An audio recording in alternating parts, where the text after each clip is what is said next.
ప్రభువైన యేసు నామములో వందనములు. శుభోదయం. యేసయ్య మాట అనే ఈ ప్రత్యేకమైనటువంటి ధ్యాన సమయానికి ప్రేమతో నేను మిమ్మల్ని ఆహ్వానిస్తున్నాను. ఉదయాన తన మాట వినుట ద్వారా మనకు గొప్ప ఆశీర్వాదం. యేసయ్య ప్రతిదినాన్ని తనతో మనము జీవించాలని ఆశపడుతున్నాడు. తన మాట వినుట ద్వారా మనము ఆశీర్వదింపబడతామని ఆయన ఎంతో ఆశపడుతున్నాడు. నా ప్రియ సహోదరి సహోదరుడా, ఈ దినము యేసయ్య మనకు నేర్పించిన ప్రార్థనలో రెండో మాట మనము ధ్యానించుకోబోతున్నాము. మత్తయి సువార్త 6వ అధ్యాయములో 10వ వచనము, నీ రాజ్యము వచ్చునుగాక, నీ చిత్తము పరలోకమందు నెరవేరుచున్నట్లు భూమి యందును నెరవేరునుగాక. ఇది యేసు ప్రభువారు మనకు నేర్పించిన ప్రార్థనా అంశము. నా సహోదరి సహోదరుడా, చాలాసార్లు మన ఇష్టాన్ని బట్టి మనం జీవిస్తూ మనకు నచ్చినదే చేస్తూ దేవుడా దీవించు అంటాం. నేను ఇలా చేయాలనుకుంటున్నాను, నువ్వు తోడై ఉండి సహాయం చేయమంటాం. జ్ఞానైన సొలొమోను రాజు ఒక మాట అంటాడు, ఒకని నడత వాని దృష్టికి అది యథార్థంగా కనబడును గాని తుదకది నాశనానికి నడుపును. చాలాసార్లు మన సొంత ఇష్టాన్ని బట్టి జీవించి మనము నష్టపోతూ ఉంటాం. పరిశుద్ధ గ్రంథములో చాలా చోట్ల మనుషులందరూ తమకిష్టమైన మార్గమునకు తొలగిపోయి ఉన్నారు అని వ్రాయబడి ఉన్నది. మనందరికీ ప్రత్యేకంగా యేసయ్య నేర్పించే ఆ పాఠాల్లో లేకపోతే ఆ మాటల్లో ప్రార్థనల్లో మనకొక తండ్రి ఉన్నాడు. తనకిష్టమైన వారుగా మనము జీవించాలి. తనకు నచ్చిన వారుగా జీవించినప్పుడు సమస్తమును మన కొరతలన్నీ నింపి మనకు సమృద్ధితలో ఆయన నింపుతారని మాట ఇస్తున్నాడు. నా ప్రియ సహోదరి సహోదరుడా, మానవుని యొక్క రాజ్యము వేరే, దేవుని రాజ్యము వేరే. మానవుని రాజ్యములో సామాన్యమైన పౌరుల నుండి పరిపాలించే నాయకుల వరకు ఎవరి ఇష్టాన్ని బట్టి వారు జీవిస్తున్నారు. ఎవరి ఇష్టాన్ని వారు నెరవేర్చుకుంటూ వెళ్ళిపోతున్నారు. అందరూ ఒకే ఇష్టము, అందరూ ఒకే బాట, ఒకే మాట. ఏ రాష్ట్రంలో లేదు, ఏ దేశంలో లేదు, ప్రపంచంలో ఎక్కడా లేదు.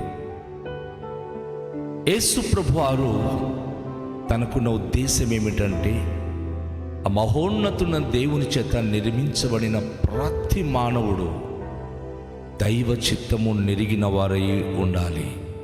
ఈ లోక రాజ్యము శాశ్వతమైనది కాదు. కొంతకాలానికి ఈ రాజ్యము నాశనము కాబోతుంది.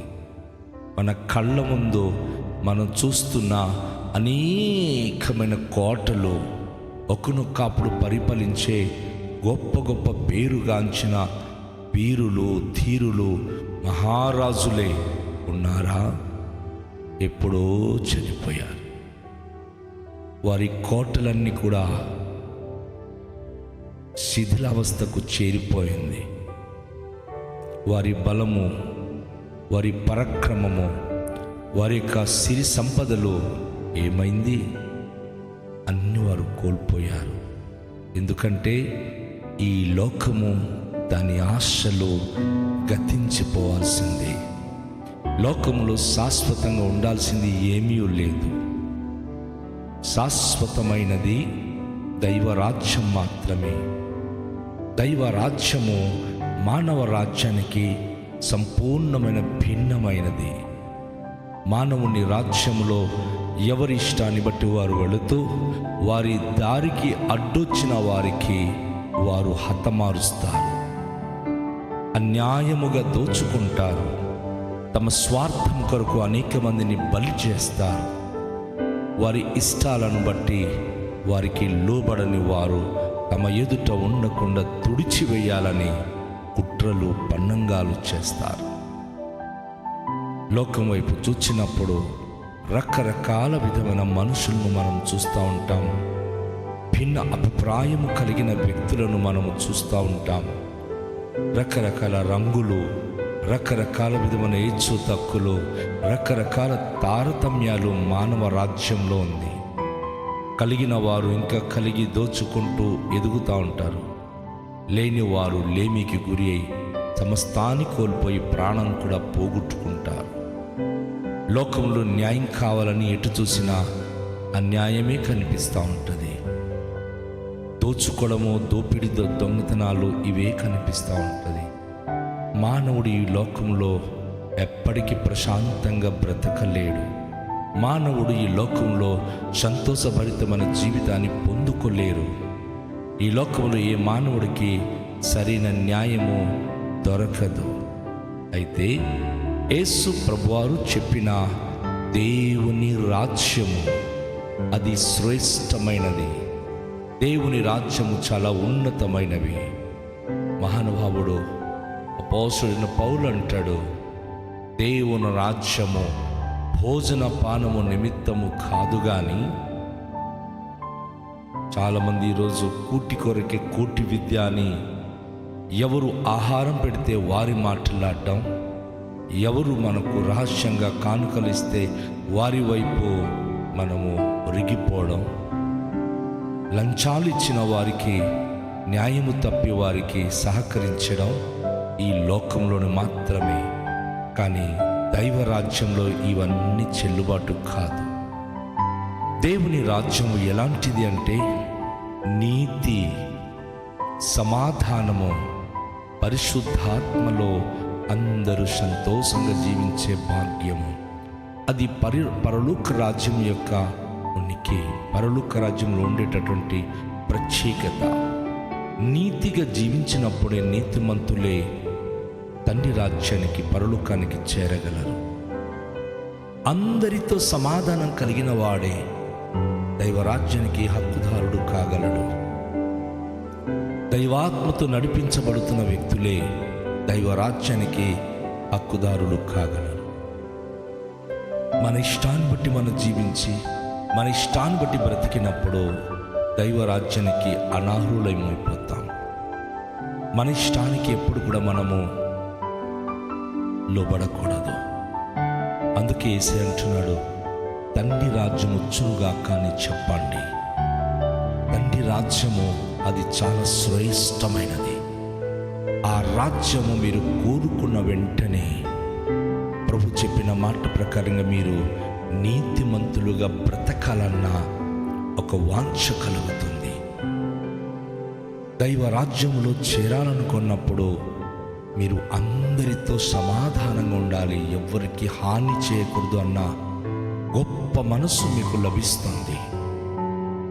దైవాత్మ కలిగిన వారి మీరు శక్తివంతమైన జీవితాన్ని జీవించడానికి పరిశుద్ధాత్మ తన వరాలతో, తన తలంతులతో, తన అద్భుతమైనటువంటి కార్యములు చేయుటకు మీలో ఉండి మిమ్మల్ని బలపరుస్తుంది.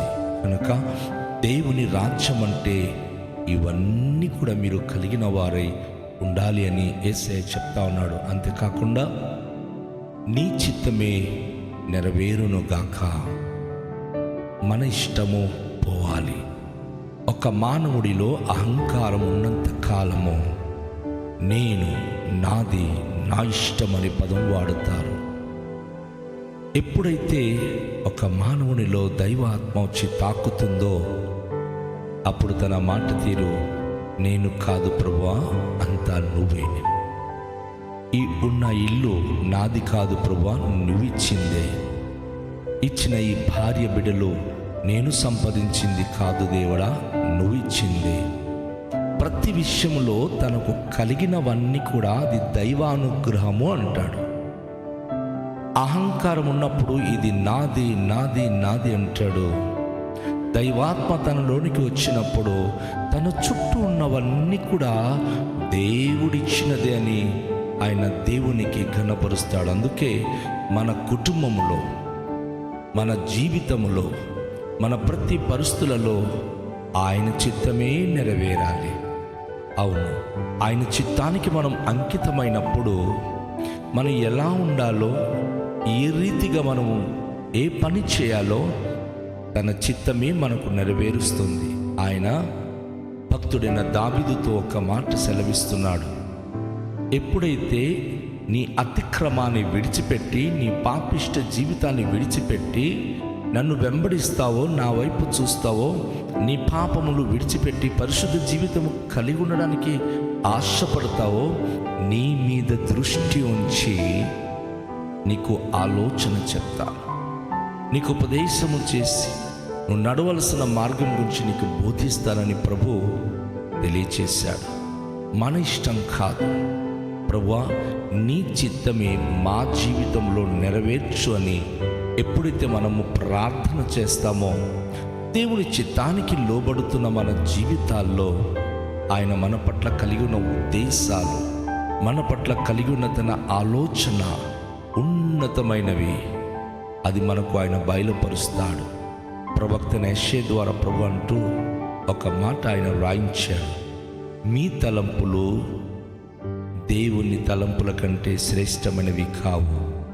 మానవుని యొక్క తలంపులు కానీ ఆలోచనలు కానీ చాలా చాలా స్వల్పమైనది. దేవుడు అంటాడు, మీ తలంపుల కంటే నా తలంపులు, మీ మార్గముల కంటే నా మార్గము, భూమి కంటే ఆకాశము ఎంత ఉన్నతంగా ఉందో అంత ఉన్నతమైనది. ప్రియ దేవుని బిడ్డలారా, ఊరికే మనం ప్రభువా ఇల్లు అయిపోతే చాలు, ఉద్యోగమే పోతే చాలు, వ్యాపారం బాగా నడిస్తే చాలని చిన్న చిన్న వాటి గురించి మనం అడుగుతూ ఉంటాం. కానీ ఈ రోజు నుండి యేసయ్య నేర్పించిన మాటలు మనము జీవితంలో నేర్చుకుని ఆ విధంగా జీవితామా?